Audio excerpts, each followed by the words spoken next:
अहिल्यानगर जिल्ह्याचे सन्माननीय जिल्हा पोलीस अधीक्षक श्री मुमक्का सुदर्शन सर यांच्या मार्गदर्शनाखाली आणि सूचनेप्रमाणे सदरची कारवाई कोतवाली पोलीस ठाण्याचे सहाय्यक पोलीस निरीक्षक कुणाल सपकाळे, पोलीस उपनिरीक्षक डीबी पथकाचे इंचार्ज प्रवीण पाटील साहेब आणि त्यांची जी टीम आहे त्याच्यामध्ये पोलीस हवालदार राहुल शिंदे, सूरज कदम, दत्तात्रय कोतकर इत्यादी लोकांनी ही कारवाई केलेली आहे।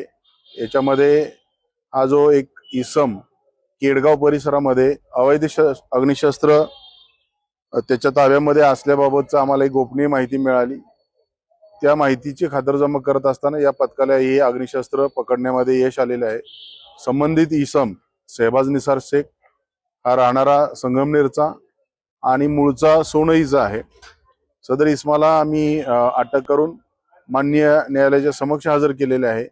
सदरची कारवाई जिल्हा पोलीस अधीक्षक, अपर पोलीस अधीक्षक, उपविभागीय पोलीस अधिकारी यांच्या मार्गदर्शनाखाली या पोलीस स्टेशनचे अधिकारी व अंमलदार यांनी यशस्वीरित्या पार केलेले आहे। माहिती, विश्लेषण, सत्य पाहत रहा न्यूज अहिल्यानगर 24 तास।